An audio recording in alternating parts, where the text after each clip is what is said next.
আসসালামু আলাইকুম। যেই মানুষটার জন্য দোয়া না করে পারছে না, বাংলাদেশ জামাত ইসলামের সম্মানিত আমির ডাক্তার শফিকুর রহমান, তিনি দেশের প্রতি, দেশের চিকিৎসা ব্যবস্থার প্রতি, দেশের ডাক্তারদের প্রতি কতটা আস্থা থাকলে এমন কথা বলতে পারেন।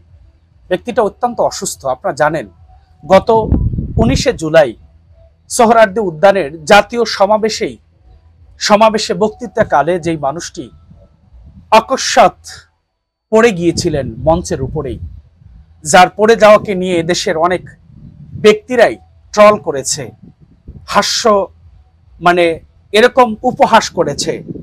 অনেক মানুষই মনে করেছিল যে ডাক্তার শফিকুর রহমান হয়তোবা একটি নাটকীয় আচরণ করেছে, বাংলার মানুষকে বোকা বানানোর জন্য একটি কাজ করেছে। অথচ আজ তার প্রমাণটা কিন্তু চলে আসলো যে ডাক্তার শফিকুর রহমান কোনো নাটকবাজ নেতা নয়। অনেক নেতাদেরকে আমরা দেখেছি যারা নির্বাচন সামনে আসলেই বিভিন্ন রকমের নাটক করতে দেখেছি।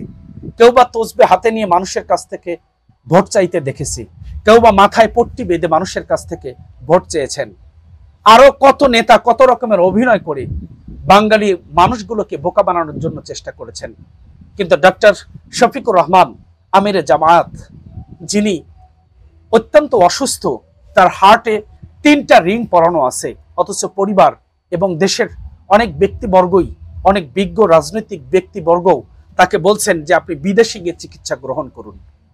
অথচ ডাক্তার শফিকুর রহমান আমিরে জামায়াত তিনি বলেছেন, না, আমি বাহিরে গিয়ে নয়, আমার দেশীয় চিকিৎসা, দেশীয় ডাক্তারদের প্রতি আমার আস্থা রয়েছে, আমি আমার দেশেই আমার চিকিৎসা করাবো।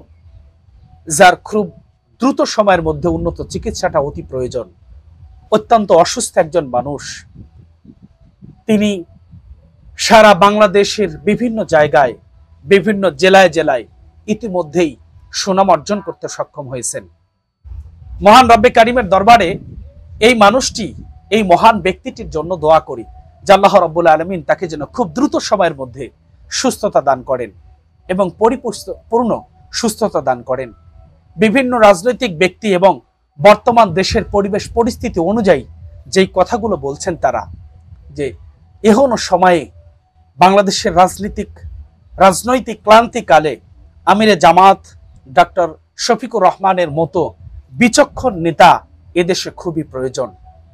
আল্লাহ সুবহানাহু ওয়া তাআলা এই মহান ব্যক্তিটাকে যেন পরিপূর্ণ সুস্থতা দান করেন, এই মহান ব্যক্তিটাকে যেন এদেশের মানুষের কল্যাণে সুস্থ অবস্থায় কাজ করবার তৌফিক দান করেন।